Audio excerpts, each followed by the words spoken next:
It all began on a bitterly cold night, with snow swirling in the air seemingly out of nowhere. My cell phone pierced the quiet, and as I answered it, I was met with the wrathful voice of my mother-in-law on the other end. "It's because of you that my daughter's in this state," she spat, her anger palpable even through the phone. Face is unrecognizable. It's atrocious. You need to take responsibility. Why did you abandon my daughter? You're despicable. Amy, a 33-year-old woman, lived with my husband Zach, his parents, and an older sister. That single phone call from my mother-in-law that night turned my life upside down. Give me back my lively girl. Why did you do something so horrible? I swear I'll make you pay for this. I'll never forgive you. My mother-in-law's words poured like venom, making no sense out of shock. Mother-in-law, please calm down, I pleaded, attempting to console her despite my confusion. But her tirade continued unabated. You have no right to be calm at a time like this. It's all your fault, and yet you have the audacity to say such things. Why didn't you help her? Why did you abandon her? Her accusations echoed loudly, drowning out any attempt at rational conversation. Even as I urged her to speak slowly, it was as if my words fell on deaf ears. The vitriol persisted, fueled by her grief and anger. Eventually, my father-in-law took over the phone, his tone slightly calmer. Amy, I hope you understand what you've done. Do you understand the state our daughter is in now? Fortunately, her life is not in danger, but she has severe injuries. Why did you let her suffer like this? Feeling utterly bewildered, I confess, Father, I'm sorry. I really don't understand what you two are talking about. What on earth happened? His response left me dumbfounded. My sister-in-law, a single mother, lived with her young child just a 20-minute walk from our home. She had been dating a young boyfriend who frequently visited, a fact that shook me to my core. I had learned from Zach that he had a quick temper and had often resorted to violence against my sister-in-law. Apparently, his mood was particularly sour last night, and my sister-in-law endured more brutality than usual. Feeling their lives were in danger, she fled the house in a panic, clutching her child tightly as they disappeared into the falling snow.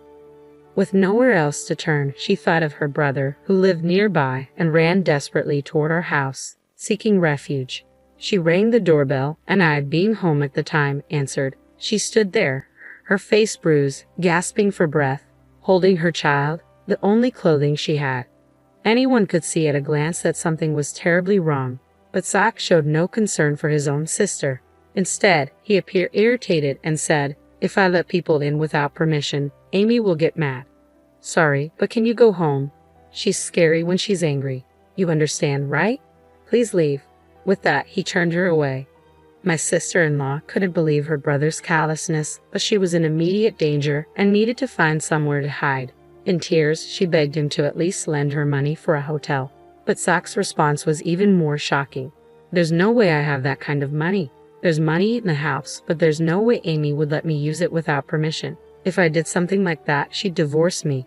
Sorry, but could you try somewhere else? It's cold, so I'm going in. See you." And with that, he closed the door, leaving my sister-in-law and her child in utter despair. They trudged back through the snow, fearing they would freeze to death, and reluctantly returned home, only to face even worse violence from her enraged boyfriend. She was beaten until her face was unrecognizable, and her child was kicked until losing consciousness. She tried to stop him by clinging to her boyfriend, but the violence only escalated, and her screams echoed through the neighborhood along with the sound of breaking dishes and destruction. A passerby, alarmed by the commotion, reported it to the police. Afterward, my sister-in-law and her child, battered and collapsed, were found and immediately rushed to the hospital in an ambulance. Though conscious, they were severely injured and required hospitalization with a prognosis of 1 month for full recovery. I arrived home late last night due to work, and my sister-in-law hadn't shown up by then. If I had been there, I would never have turned her away. Had I seen her in that state, I would have deemed it dangerous, let her in, and promptly called the police. It bewilders me why my in-laws believe I turned her away. Despite the shock of such a terrible incident happening to my sister-in-law, I couldn't grasp the reality of my in-laws blaming me. I felt deeply confused, especially under my father-in-law's relentless accusations.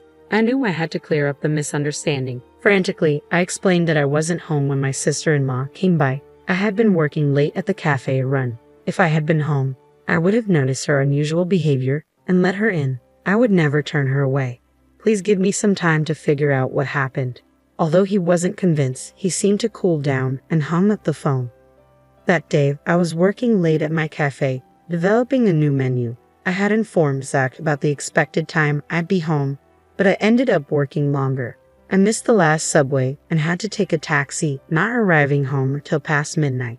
When I got home, I saw Zach, but he didn't mention a thing about his sister. I was confused about his actions. However, when I confronted him after he came home from work that night, his response was shocking. I could tell something was wrong when she showed up, but I was just about to enjoy my beer, and it was cold outside, so I wanted to close the door quickly. Plus, I didn't think there was anything I could do about it. I couldn't hide my anger at his selfish excuse. Didn't you feel anything seeing her like that?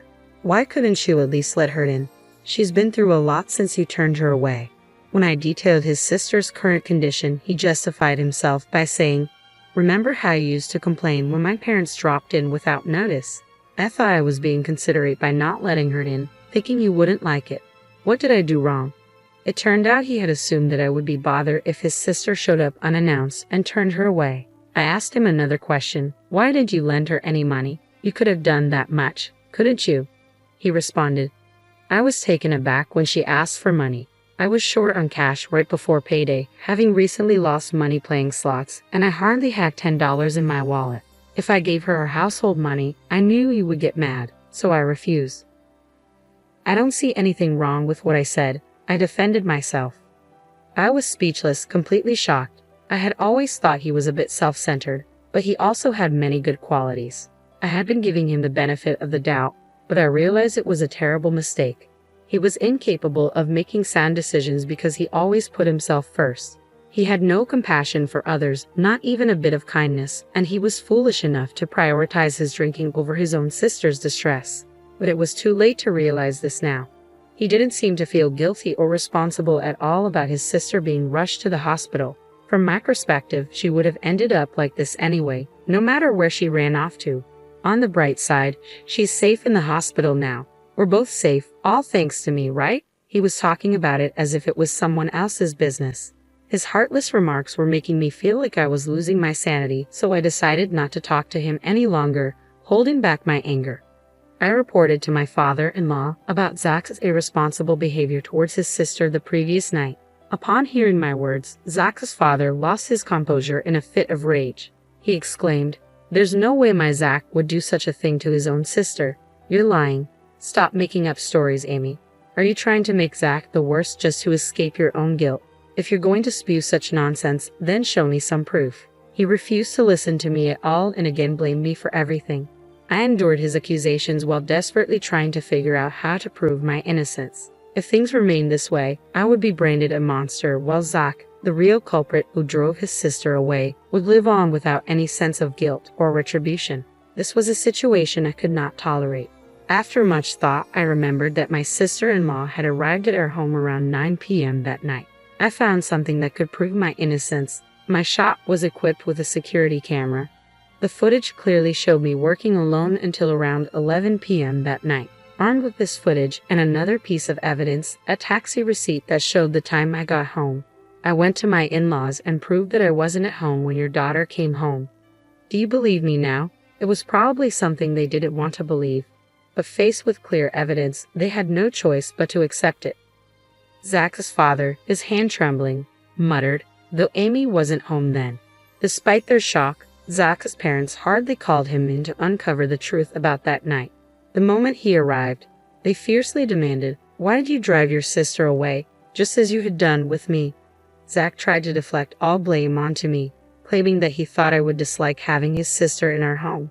Hearing this, his father said, "We already know that Amy wasn't home after that time, but your sister says she saw a woman in the house.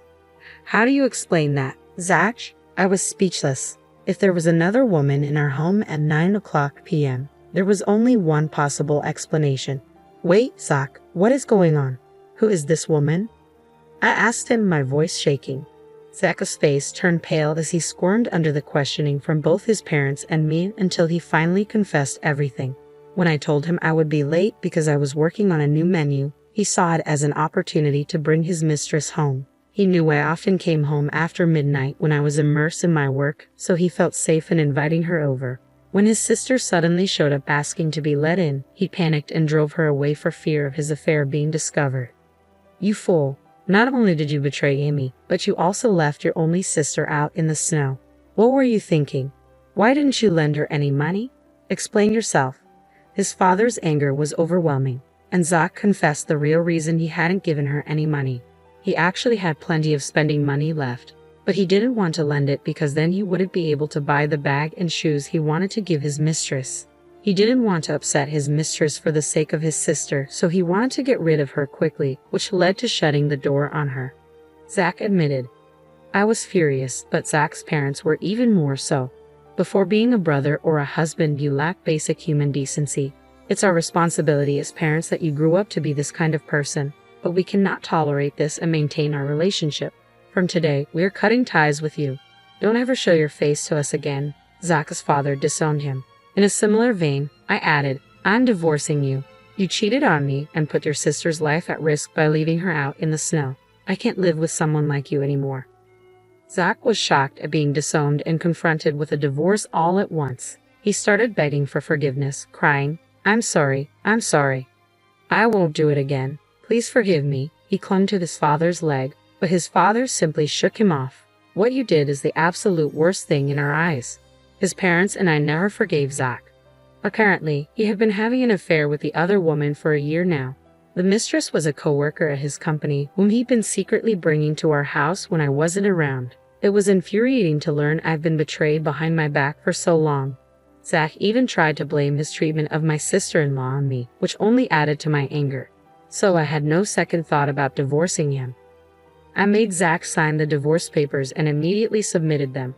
Right after, I headed to a law firm, hired a lawyer, and filed for substantial damages from both Zach and his mistress. I also called Zach's boss, who had been our matchmaker at our wedding, and reported through my tears that we were getting a divorce.